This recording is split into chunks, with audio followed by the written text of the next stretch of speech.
Good morning. David Ayala and Juliet Bernal speaking to you.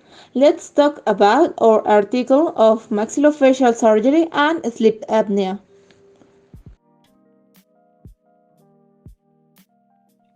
Obstructive sleep apnea (OSA) is a disorder that affects breathing during deep sleep.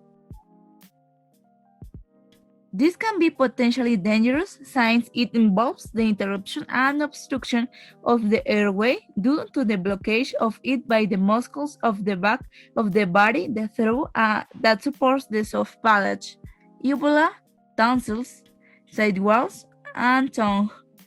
These interruptions can last a few seconds or even minutes and can happen more than 30 times per hour. This condition has prevalence of 1%, but 30% of the population has risk factors that predispose them to suffer this disorder. Its main symptoms: loud snoring, episodic to-stop breathing, grasping when breathing during sleep, dry mouth when waking up, insomnia, hyperinsomnia, difficulty to maintain attention during the day, and irritability.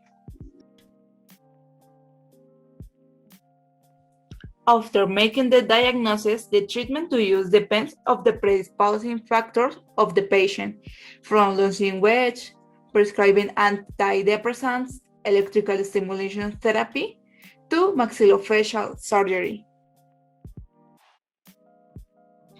In the case of the last one, the intervention is orthodontic surgery. It's a minimal invasive procedure which, carried out by the oral and maxillofacial surgeon, allows the advancement of the maxillary and jaw (MMA). In order to increase the volume of the posterior part of the oral cavity and the pharynx, allowing the entry of the greater airflow. If necessary, it can be combined with an uvulopalatopharyngoplasty. It's indicated for patients with a small jaw, poor projection of the upper lip and cheekbones. A bibliographic review has carried out on the scientific literature concerning the treatment of OSA using the bimaxillary advancement technique.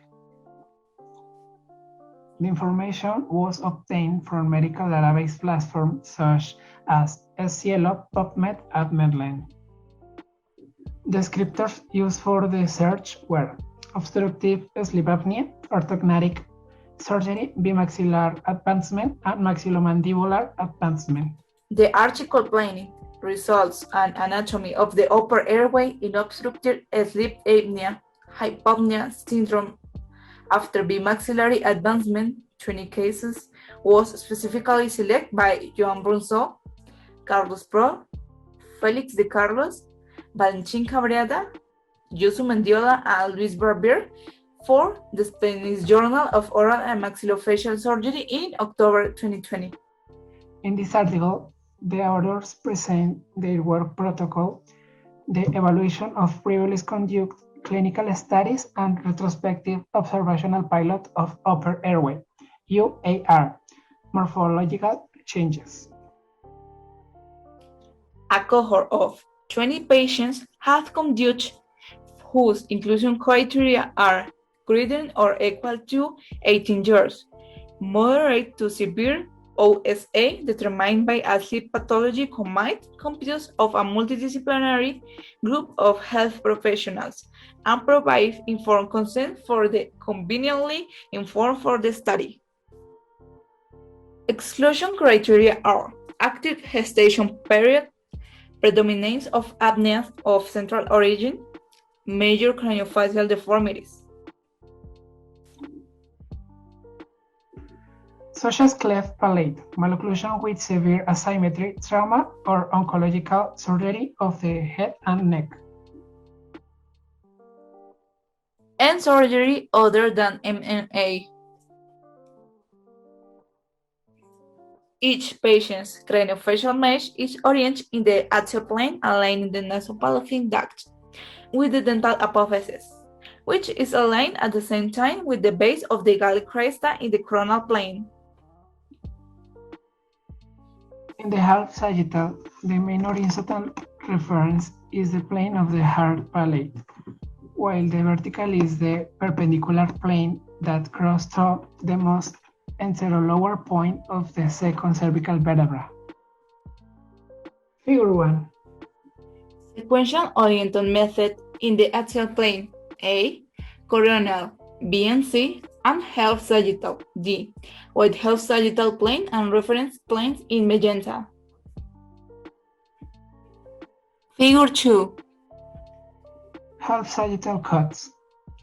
Determination of vertical length and volume, reference points and length, yellow retropalatal length in light turquoise, retroglossal length in sour blue, and hypopharynx in lavender.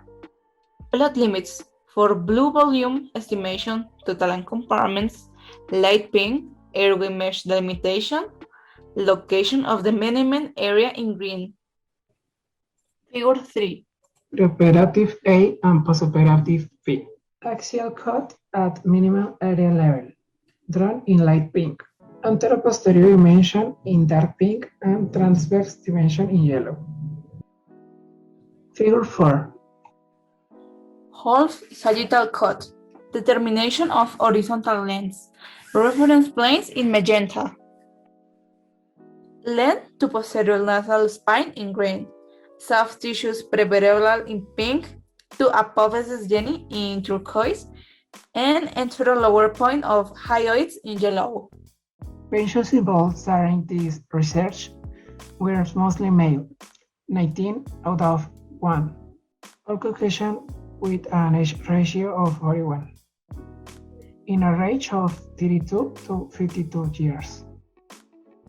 60% hadn't previously been surgery on the upper airways, and 85% didn't have any preoperative orthodontics. Improvements were observed with respect to oxygen saturation of up to 30 to 50 points. 5 patients will also perform mentoplasty and genius advance simultaneously. There were no complications or incidents in any surgical procedure. The repositioning of the jobs was performed by occlusal splints in 20% of cases, while for other they used customized systems of guides and plates. This type of surgical treatment is primarily focused on a specific UAR location and is currently considered as the primary treatment for patients with dentofacial deformities such as retronidism, maxillary hypoplasia, or increased incisional highlighting.